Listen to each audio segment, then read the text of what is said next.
People often talk about anti-pigmentation creams as if they were all trying to do the same thing.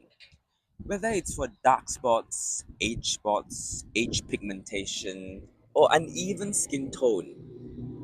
But modern dermatology is increasingly recognizing that these treatments are working through very different pathways inside the skin. And once you understand that, a lot of things begin to make more sense.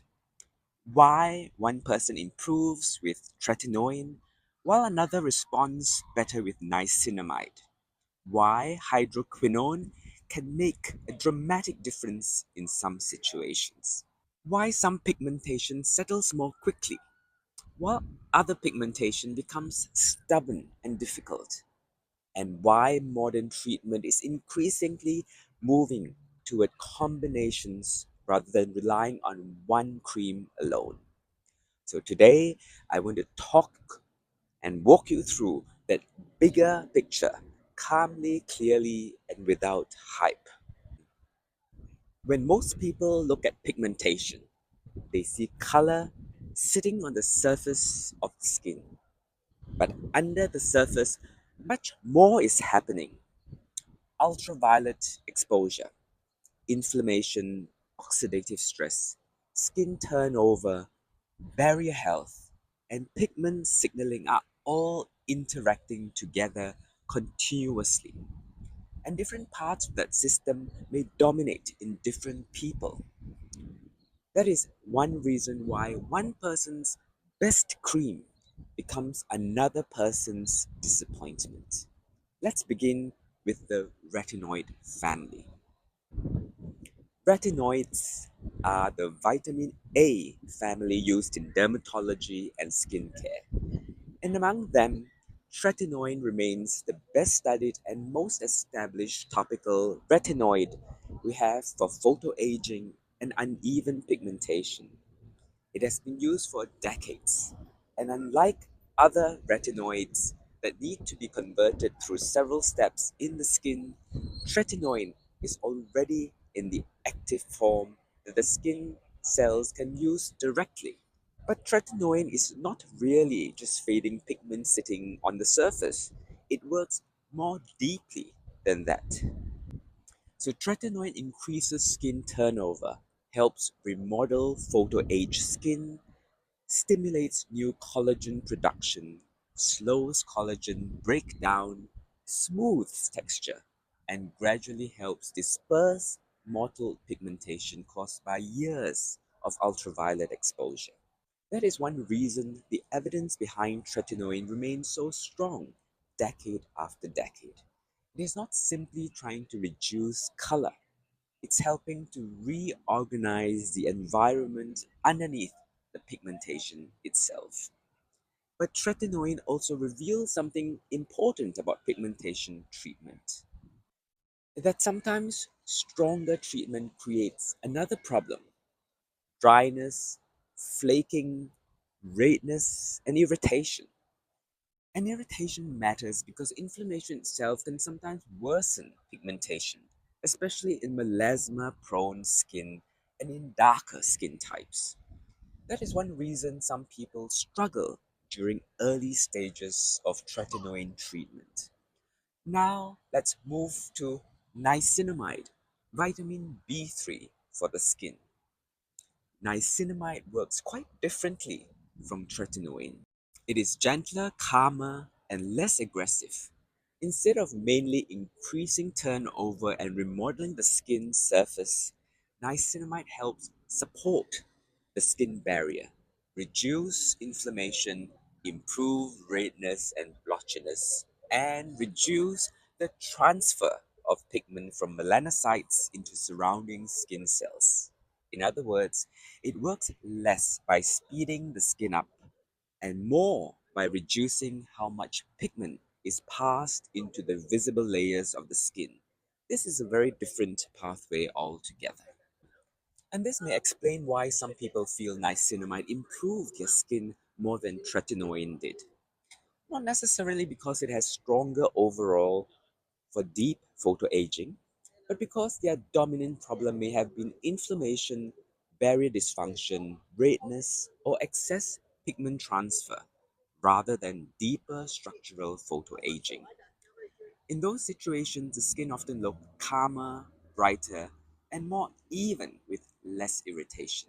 That is a very different experience from someone adjusting to tretinoin in the early months. And now we come to hydroquinone. Hydroquinone works differently again. Instead of mainly remodeling the skin or calming inflammation, hydroquinone works further upstream by directly suppressing excess pigment production itself. So now the picture suddenly becomes much clearer. Retinoids are working mainly through turnover and remodeling. Niacinamide is working through inflammation, barrier support, and pigment transfer. And hydroquinone is working by suppressing pigment production itself. Three major pathways, three different biological targets. And once you see the biology this way, modern dermatology begins making much more sense.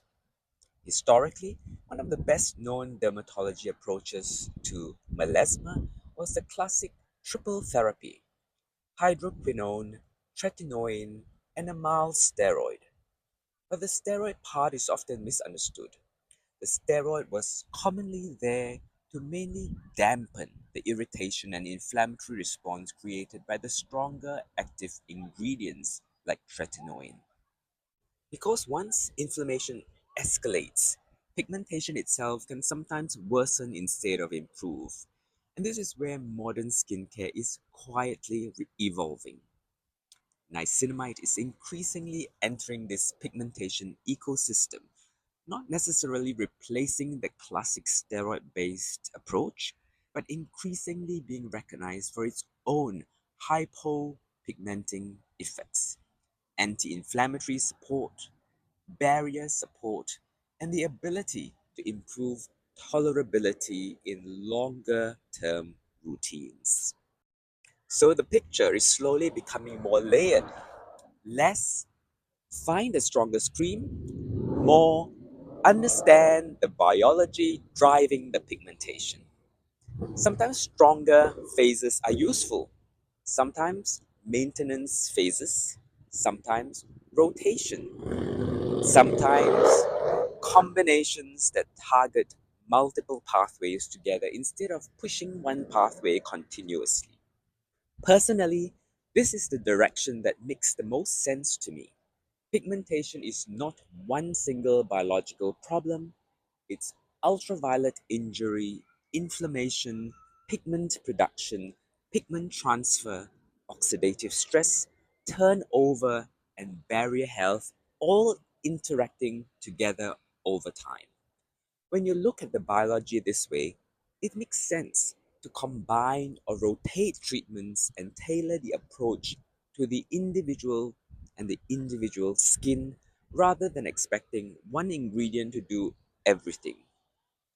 These products are not competitors. They are different tools acting on different parts of the same biological story. That is why one person improves dramatically with tretinoin, another responds beautifully with niacinamide, and yet another needs hydroquinone before stubborn pigmentation finally settles. Different biology, different dominant pathways, different tolerability, and different skin behavior. And perhaps the future of pigmentation treatment will not be about discovering one perfect cream at all.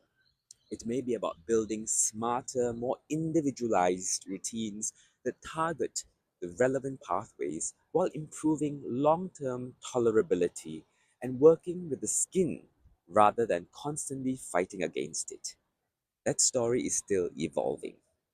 And if you value calm, balanced, evidenced, aware medical explanations without the hype and marketing noise that now surrounds so much of skincare online, that's exactly what I try to build here on Dr. Chris Ho No Hype Health Talk. And if you know someone who is struggling with hyperpigmentation, feel free to share this with them.